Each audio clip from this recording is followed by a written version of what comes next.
The Nightmare Before Christmas wasn't just a film. It was a fever dream carved in clay and shadow, a vision that refused to sleep. Behind the laughter and the songs, a secret war raged between animation and impossibility, patience and madness. Fairy tales were twisted, darkness became wonder. And the monsters? They weren't the villains, they were the heroes all along. These are 22 strange, haunting, and untold facts about The Nightmare Before Christmas. A saga born in silence, frame by frozen frame, that changed animation forever. Has shown. Before it became The Nightmare Before Christmas, it lived only in shadows, a poem scrawled by a young Disney animator named Tim Burton. 3 pages, 40 rhymes, a skeleton king who envied Christmas light. Written in 1982, while Burton sat alone in a dark Burbank studio dreaming of escape. Disney read it and buried it. Too strange, too sad, too honest.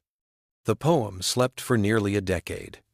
But some dreams refuse to die. #2. When Burton finally resurrected his vision, Disney wouldn't let him direct it. They called him too inexperienced in animation. The man who created the world couldn't be trusted to build it. So Henry Selick became the architect, the invisible hand behind every frame. 2 visionaries, 1 nightmare. History would remember only one name. #3. Stop-motion animation is not filmmaking, it's possession. Each second of screen time required 24 individual photographs. Each photograph required moving a puppet by fractions of millimeters. A single 5-second shot could take an entire week. Animators worked in darkness, alone, moving corpses through invisible dances. Madness became method. #4. Jack Skellington had a face for every feeling, and they were literal. The puppet didn't have movable features. Instead, 400 separate heads were sculpted, each frozen in a different expression. Joy, sorrow, rage, wonder. Between each frame, animators would unscrew Jack's skull and replace it. Identity became interchangeable. The self, endlessly reborn. #5. Sally wasn't just a character, she was a philosophy. Catherine O'Hara gave her voice, but the animators gave her soul. Her body, stitched from fabric and longing, could tear herself apart to escape. A woman who unmade herself to be free. In a film of monsters, she was the most human. Fragile, resilient, unbreakable. #6. Danny Elfman didn't just score the film, he became it. He wrote 10 songs in 6 weeks, possessed by melodies that felt older than memory. And then, he sang them himself. Jack's voice is Elfman's voice. The composer became the character, pouring his loneliness into every note.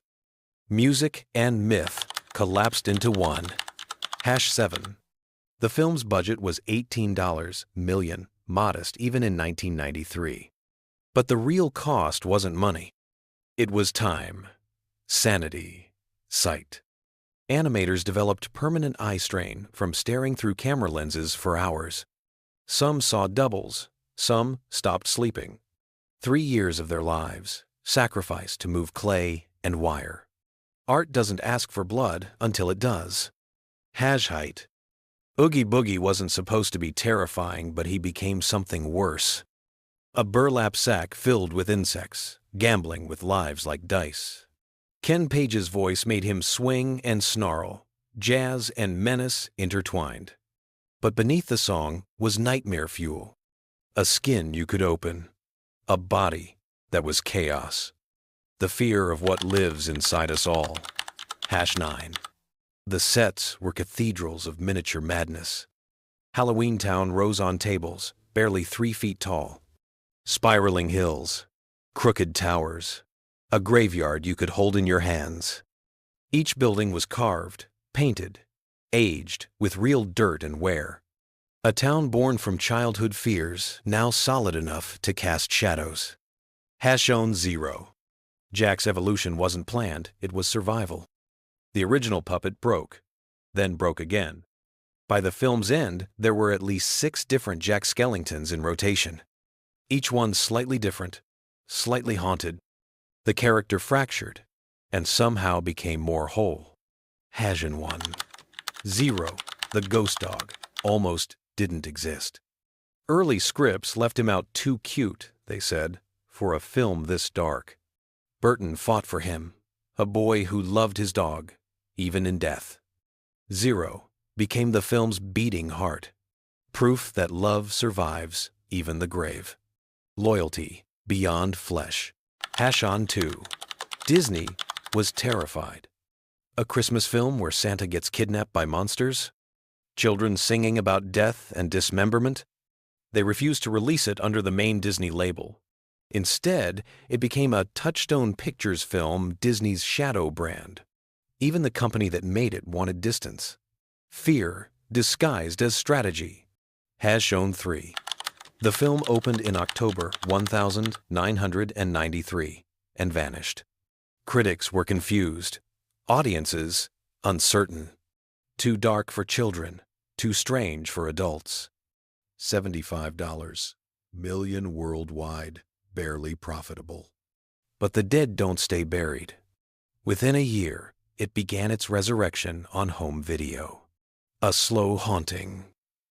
A cult awakening. Hajan 4. Every year, the film returned on VHS, then DVD, then Blu-ray. Each Halloween, new believers. Hot Topic made it fashion. Fans made it scripture. What Disney buried became their most merchandised classic. Irony sharp as moonlight. Hajan 5. Jack's suit wasn't black, it was striped. Pinstripes so fine they vanished on screen, creating texture where there was none. His bones were PVC pipe wrapped in clay. His hands, ball and socket armatures thinner than human fingers. He was held together by wire and faith. Like all of us. Hajan 6. The spiral hill, that iconic image, was Burton's obsession. It appears in almost every film he's made. A place where two worlds meet, where loneliness becomes song. In Nightmare, it became eternal. Jack and Sally, standing in silhouette, stitched together at last. Love as inevitable as gravity. Hajan 7. Lock, Shock, and Barrel were chaos incarnate trick-or-treaters turned feral. But their voices were children. Real kids, Paul Rubens's Yes, Pee Wee Herman, coaching them to sound gleefully cruel. Innocence weaponized. A reminder that mischief and malice are separated by the thinnest thread. Hajan 8. The film's ending was rewritten in production. Originally, Jack died, truly died, and stayed dead. But test screenings with animators, not even audiences, felt wrong. So Jack burns and rises. A phoenix made of bone. Death as transformation, not ending. Hajan 9. Henry Selick never got his due. While Burton's name blazed across posters, Selick spent 3 years in a warehouse directing every frame. He called the puppets by name, knew their quirks, their breaking points. Years later, he'd create Coraline, his own nightmare, his own name. But this one? History gave it to someone else. Authorship is a ghost story too. Hajan 2. The Nightmare Before Christmas invented modern stop motion. Before it, the medium was niche Ray Harryhausen skeletons, Rankin Bass TV specials. After it, Coraline, Kubo, Paranorman, Anomalisa. A whole generation of filmmakers learned that clay could carry tragedy. That animation wasn't just for children. That puppets could make you weep. Hajan 2. In 2006, Disney finally admitted the truth. They re-released Nightmare in 3D under the full Walt Disney Pictures banner. The film they'd hidden became the film they crowned. Jack Skellington got his own holiday overlay at Disneyland, annually transforming the Haunted Mansion. The outcast became royalty. The nightmare became a dream. Asht wat wat woe. Bonus fact. Somewhere in a warehouse, the original puppets still exist. Jack, Sally, 0. Oogie. Their joints are stiff now, their paint cracked with age, but they don't feel dead. They feel like they're waiting for the next story, the next dreamer, the next impossible thing that needs to be made real. The Nightmare Before Christmas didn't end when the credits rolled. It became a promise. That weirdness is worth fighting for. That darkness and light can dance together. That some dreams are too strange to die. The Nightmare Before Christmas was born from loneliness, carved in darkness, and resurrected by belief. Two visionaries, one vision, endless wonder. A film that died and refused to stay dead. If this haunted fable still moves you, tell us which forgotten dream we should awaken next.